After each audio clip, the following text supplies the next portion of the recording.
Hello, good morning, good morning, good morning, good morning. Can you put your phones away, please? Thank you. All right, good morning, guys. This is 10th grade English. Welcome. My name is Miss Peritore, but my students call me Miss Perry. So I'd like you to introduce yourself. And My name is Dana. hi, Dana. Laura. Good morning, Laura. Hi, Chase. Good morning. All right, so today we're going to start off learning about mood and tone. We're going to read a passage together. So there's a paper on the desk, a highlighter, and a pen. So you need one of each. It doesn't matter what color you get. So you each need a paper, highlighter, and a pen. Okay. So mood and tone are different in a passage. Does anybody know what that means, what the difference is? I know but can't put it into words. Okay, have you heard about it before with other teachers? Yes, and you don't remember. That's okay, we'll go over it again. All right, so tone is how the author portrays a subject. Mood is when you're reading, it's the feelings you get about either the characters or the settings and stuff. So with this one, has anybody read Miss Peregrine's Home? I'm going to show you the book. Here. Yes. It was also made into a movie a couple years ago, and it's awesome. But we're just going to read the first 2 pages. This is how the book starts off, okay? Miss Peregrine's Home for Peculiar Children. That's what you have a copy of in front. I don't want you to do anything with your pens or highlighters yet, but I'm going to tell you what we're going to do. The author wants you to have certain feelings about 2 characters in here. One is Grandpa, and one is the monsters. Okay? We're going to read the whole passage together, and then I want you to tell me what the author's tone is, what you think, not picking out particular words, about those 2 things, and then we'll see what feeling you get from it. Okay? Does anybody want to read? First of all, volunteer. I can start, but if you want to go right ahead. Like popcorn. Ooh, you want a popcorn read? All right, Dana, good idea. You want to start, or I can start with popcorn? Sure.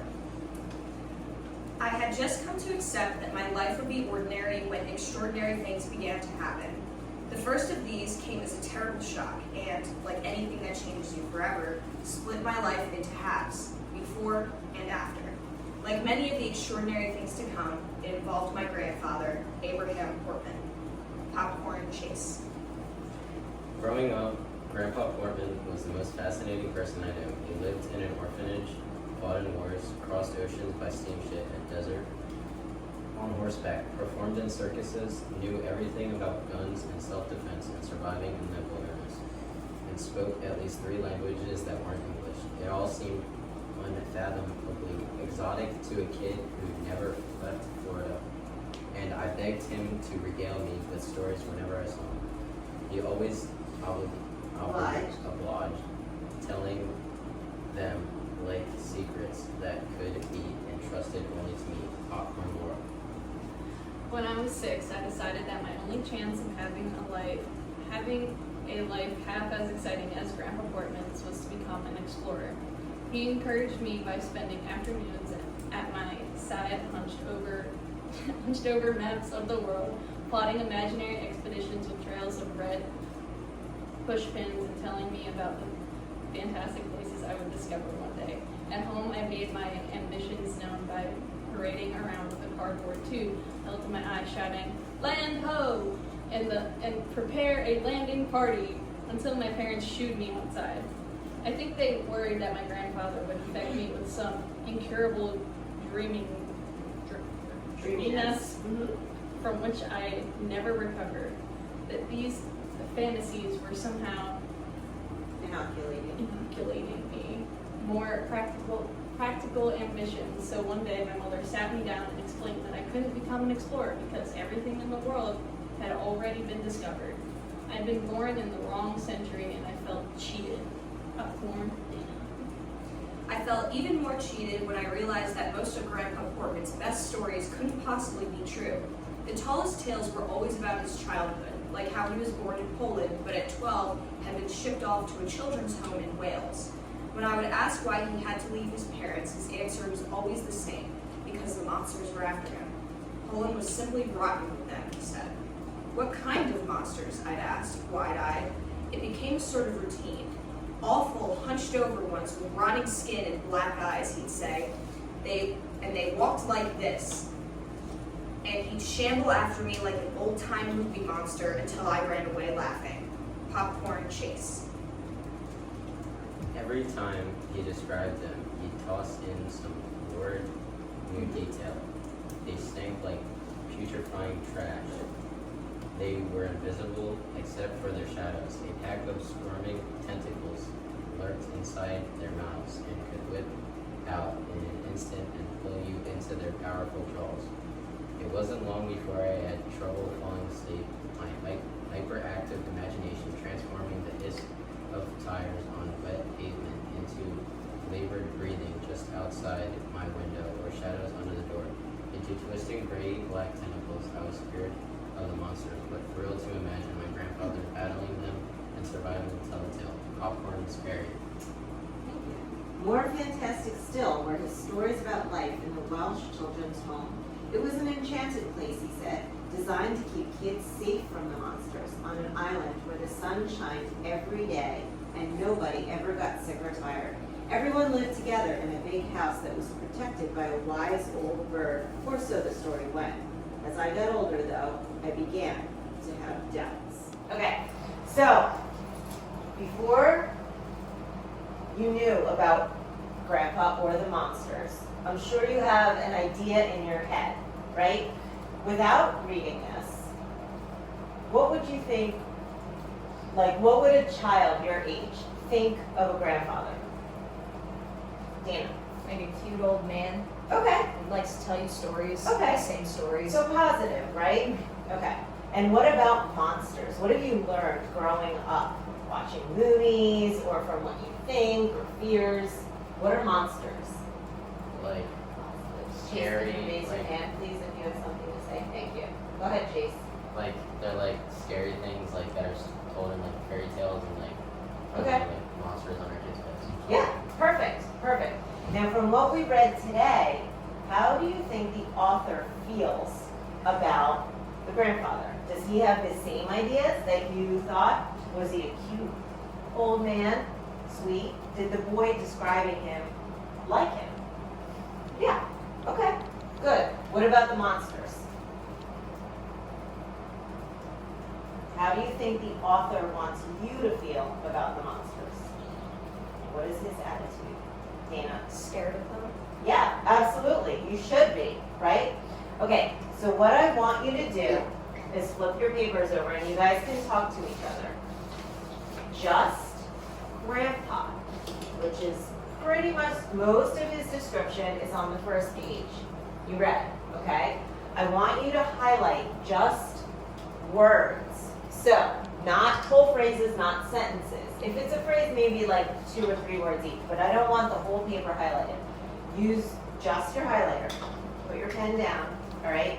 And you guys can talk amongst yourselves. You can figure it out. See if you can find adjectives, verbs, and descriptions of Grandpa that have positive meaning, that have positive connotation to them, or describe him as a person. So if you find something, see Chase, see if Laura finds something, there you go. Or Dana finds something, you guys are allowed to talk to each other too. I'm saying most fascinating, Yeah. extraordinary. Good, We are. excellent.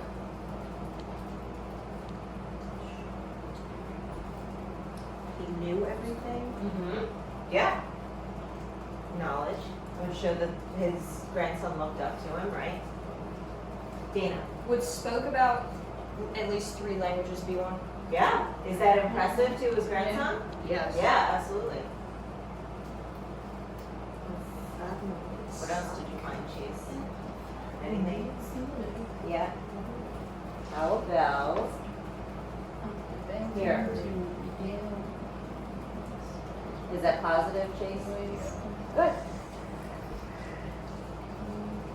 Laura, what else did you find?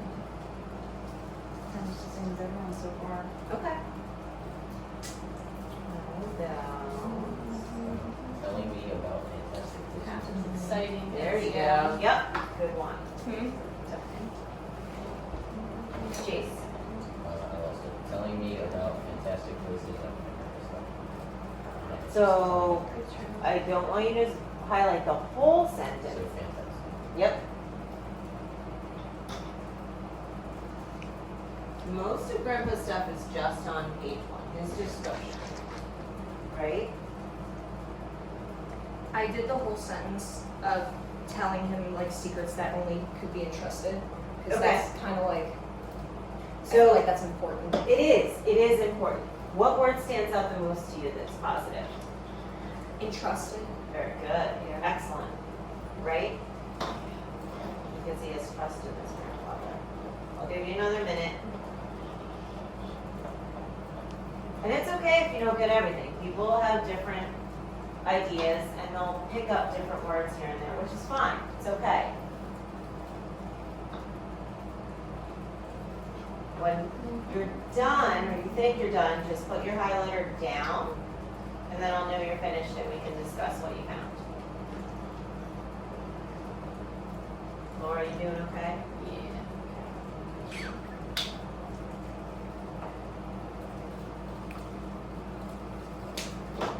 Good. All right. So, positive words. Laura, give me some positive words you found. Encourage. Excellent. Fantastic. Extraordinary. Excellent. Half is exciting. Good. Dana, did you find anything different? Unfathomably exotic, Cool. entrusted, ambitions, Nice. explorer. I know that's not like an adjective, but like he will. It's okay. It describes him, Yeah. right? So even though the word explorer itself, and that's a good point, even though the word explorer itself doesn't have positive or negative connotation, an explorer could be just something you do. You're going to find something. It could be bad or it could be good. Because it's describing Grandpa, does the boy see that as positive or negative? I think he sees it as positive because, Good. like, as a kid, when you think of an explorer, it's kind of like a whimsical thing, like Yeah. discovering new land and treasure. And Yeah. It's discovering the mystery of something, like the unknown, and it's exciting. Very good, Dina. Chase, what else? Did you find anything different? I think, did you say encourage? It's okay though. Extraordinary, that's all I got. Good. You said everything I got. Okay, good. Excellent. So, how do you think this boy feels? Give me an idea. Is his grandfather boring? No. Can he trust his grandfather? Okay. Is his grandfather exciting? Yeah. Yes. Why? What does his grandfather do? Specifically, give me 2 or 3 ideas. Anything. I mean, off the top of your head from what you read and what you highlighted, why does he think his grandfather is exciting? Chase, go ahead. Because he tells them stories. Yeah. Are they normal, everyday stories? No. No. What's exciting about them? It's like stories that like, that he's using his imagination. Like, Very good. That's stuff perfect. Kids want to hear. Yes. Imagination. Out of the ordinary, like Dana said. Exotic. Fantasy. Exploring. Right? Okay. Grandpa tells stories that are exciting, except the monsters. Are the monsters exciting? No. Not really. All right, so use your pen on the other side of the page, and I want you to do the same thing you did for Grandpa, but I want you to circle instead. So circle the things about the monsters that you think describe how they are not being exciting. And then we'll talk about it. You guys can talk amongst yourselves too. So these words should have either a negative connotation, a scary connotation. I'm glad you're identifying the word chase, but what was the directions? Circle. Good.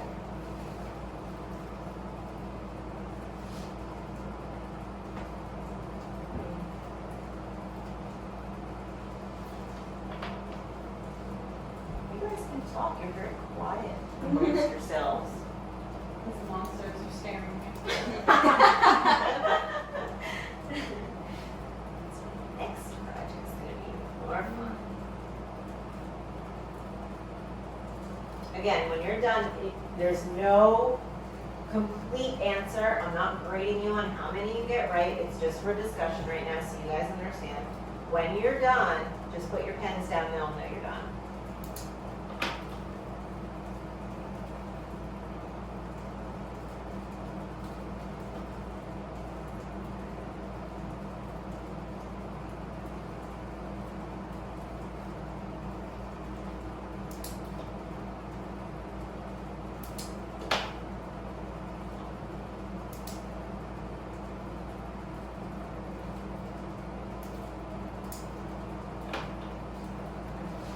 Second thoughts.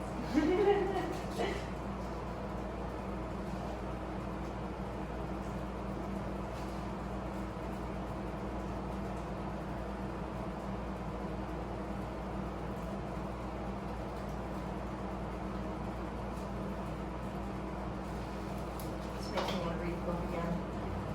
This is a fantastic book. Isn't It there a does. second The one? first, there's actually 3. Okay. There's 2 movies, but there's 3 of the book. This one was my favorite though. The second one I liked, but not as much. But the movie was fantastic.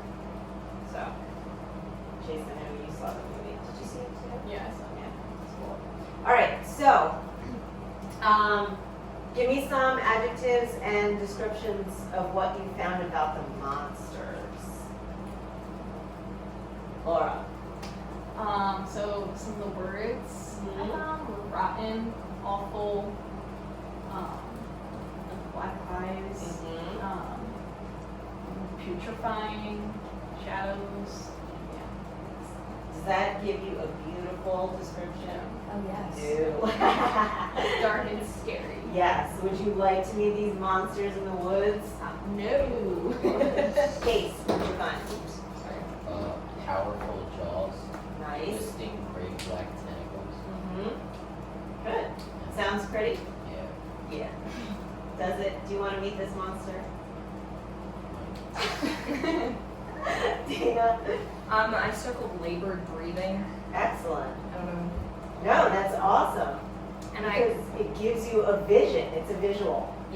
I underlined the last sentence of the second to last paragraph that he was scared of the monsters but thrilled to imagine his grandfather battling them, and I thought that was important. That is important. That's really cool because it reverts back to how he feels about his grandfather, right? His grandfather, in his eyes, seems like a hero to me. Is that the feeling that you guys get to, right? Okay. As an explorer. So, that wraps it up for today. Do you guys think you understand about mood and tone? Like how the descriptive words gives you a feeling about certain characters. Grandfather is described very differently than the monsters were. So your homework for tonight is going to be to draw. You can either choose Grandpa, the nice, sweet old man, the explorer, or one of the monsters. So I want you to use those descriptions. You can add to it. You can use color. It can be on your iPads if you have the drawing thing. You can use cartoons. You can piece together things off the internet. I've gotten a lot of kids that do that. They take things and then piece them together. If you're not a good artist, I'm not judging you on your artistic ability. I'm judging you on how you pull description, the comprehension you get about the description. Got it? Yeah. All right, guys. We'll see you tomorrow. Thank you. Thank you. Bye.